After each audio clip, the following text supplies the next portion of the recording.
6. Ketaksamaan linear dalam dua pemboleh ubah. Okey, kenapa kita belajar ketaksamaan linear? Yang ini merupakan asas dalam bidang pengaturcaraan linear ya. Okey, dia sangat berguna dalam bidang perniagaan. Okey, kita kena tahu kan bagaimana kita nak memperolehi hasil optimum ataupun keuntungan maksimum dan kos minimum yang kita jalankan dalam bisnes kita. Okey, siapa yang memperkenalkan ketaksamaan linear ni ialah orang sebelah ni, ialah Thomas Harrod. Thomas Harrod ialah ahli astronomi. Okey, dia juga sebagai ahli matematik dan penterjemah. Okey, dia memperkenalkan simbol ketaksamaan. Itu lebih besar dan lebih kecil. So, kamu ingat dia yang memperkenalkan apa yang lebih besar, apa yang lebih kecil. Okey, nampak macam senang kan? Okey. So, kita imbas kembali. Okey, ni ialah simbol yang kamu telah pelajari. Tak silap saya masa tingkatan 2 kamu dah belajar lebih besar, lebih kecil. Soalan rendah dah belajar kan? Tadi pun dah belajar lebih besar, lebih kecil. Tapi kamu selalu keliru simbol ni.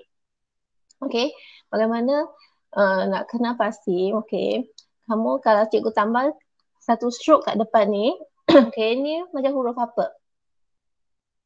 Atas ni lebih besar ni macam huruf B kan. So B besar. So lebih besar. Okey, kalau saya tambah stroke ni kat depan ni K. K ni kecil. So lebih kecil. So nombor mana yang lebih kecil? Nombor yang di hadapan ini adalah lebih kecil. Okey, saya buat contoh. Okey, so pernah kan main jongkang-jongkit? Okey, seesaw ni. Okey, ni gajah 100 kg, katak ni 2 kg. Okey, so kita kata gajah lebih berat daripada katak, betul? Betul kan? Okey, so macam mana kita nak buatkan ketaksamaan linear?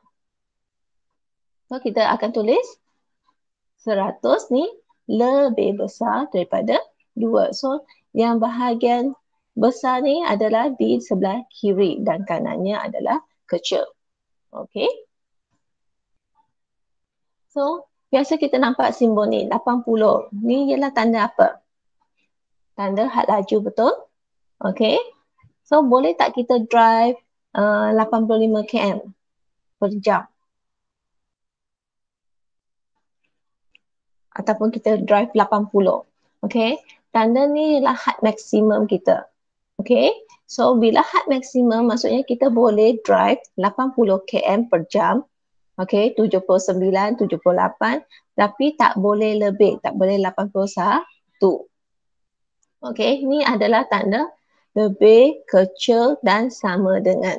Okey, termasuk 80. Okey, yang ni ialah hal laju sekolah, maksudnya 30. Okey, kita depan ni pemboleh ubahnya, kamu boleh letak apa-apa saja pemboleh ubah. Okey, benda X, Y, Z, okey, apa-apa saja. Okey, dia ni berbeza dengan tanda hal laju. Okey, ini adalah had ketinggian. Okey, tanda di sini dia menunjukkan 4.75 meter. Okey, tanda amaran ni dia letak dekat terowong. Okey, dekat tunnel. Okey, berapakah ketinggian maksimum kenderaan yang boleh melalui terowong ini? Okey, yang ni berbeza dengan hal laju ya. Kalau lori ataupun trailer yang tingginya 4.75 meter, dia tak boleh masuk sebab tanah ni dia ukuran dia dah 4.75. Kalau dia pun 4.75, apa yang akan berlaku? Benda tu akan stuck kan? Okay, dalam situasi ini ketinggian kenderaan adalah mesti kurang daripada 4.75. Okay? Okay. Ni ialah contoh dalam buku teks. Okay. Berat yang ni biasa kan kita dekat lori, dekat van, okey. BDM dengan BTM, okey. Apa maksudnya? BDM ialah berat dengan muatan, okey. Muatan. Lepas tu yang ni ialah berat tanpa muatan. Okey, bila kita nak cari nilai muatan yang dia boleh letak dekat lori dia adalah kita buat apa? Perbezaan. Kita tolak lah. Okey, so situasi ini ialah kalau tanpa muatan maksudnya berat lori tambah dengan nilai muatan, okay, dia adalah lebih besar atau sama dengan Y. Okay, so Y ni tak boleh lebih besar. Okay, dia dah maksimum. Sampai sini okay? Okay, cikgu teruskan. Ni contoh satu. Contoh satu, okay, dalam konteks sama. Kalau kita bacakan ni, Taufik ni ada dua jenis buku. Satu ialah buku rujukan, satu lagi ialah buku latihan. Okay, Taufik mendapati, okay, buku rujukan ialah RM14. So, kita hanya ambil nombor sahaja 14. Okay, buku latihan ialah 9. So, ambil 9. Apa yang dia nak? Amount maximum. Okay, yang dibelanjakan oleh Taufik adalah 100. Maksimum adalah 100. Maksudnya kita tak boleh lebih daripada 100. Okay, so kita tengok penyelesaiannya. Dia kata X ialah buku rujukan, Y ialah buku latihan. So pemboleh ubah ni kita boleh letak apa-apa saja pemboleh ubah. So kita hanya ambil 14 saja. 14 buku rujukan.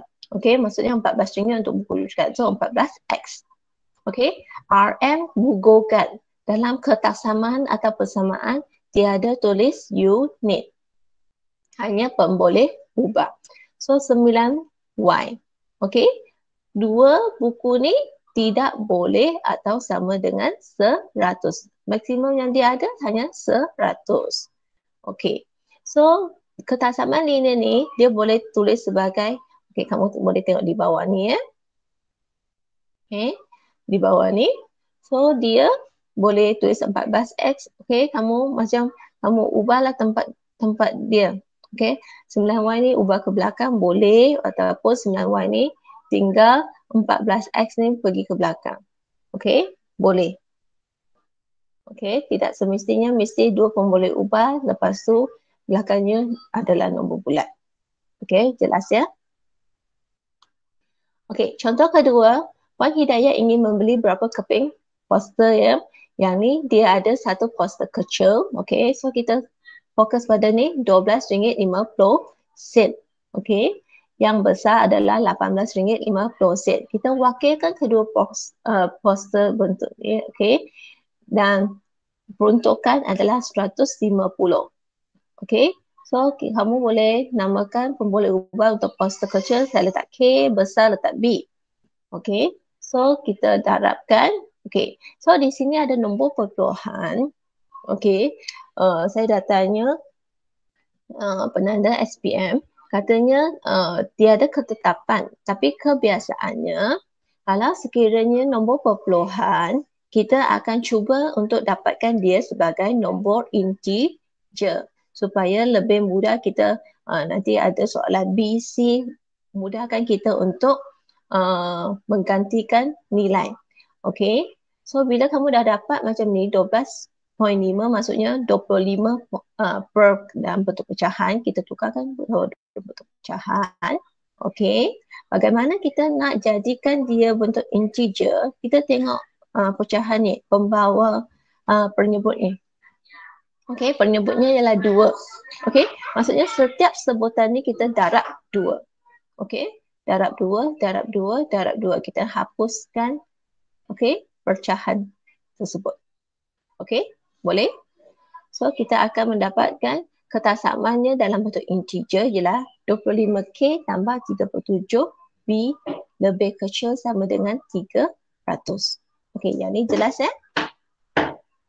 So, tiada ketetapan. Kalau kamu tulis dalam bentuk perpuluhan dengan bentuk pecahan pun diterima. Okey, tapi kebiasaannya kita akan menjanjikan dia kepada bentuk integer. Cikgu ulangi sekali ya.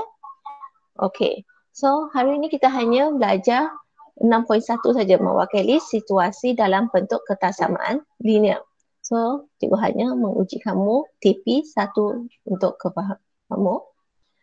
Okey, so yang ni praktis pada muka surat 157 ialah tugasan nanti kamu akan buat dalam tinggal berapa minit lagi? Kita sampai 8.30 kan? Okay, so 14 minit ni kamu cuba siapkan Soalan A, B, C, D ya. Nombor 1 ni kamu jadikan dia ketaksamaan linear dengan pemboleh ubah yang sesuai. Boleh? Okey. Lepas tu kamu ada helaian kertas ni, betul? Jumpa tak helaian kertas ni? Okey. Setelah kamu dah siap dalam buku teks punya, kamu keluarkan kertas yang cikgu bagi sebelum cuti ni. Okey, kamu juga lengkapkan 3 soalan ni ya. Okey. So, tugasan hari ni jelas? Apa yang kamu belajar hari ni?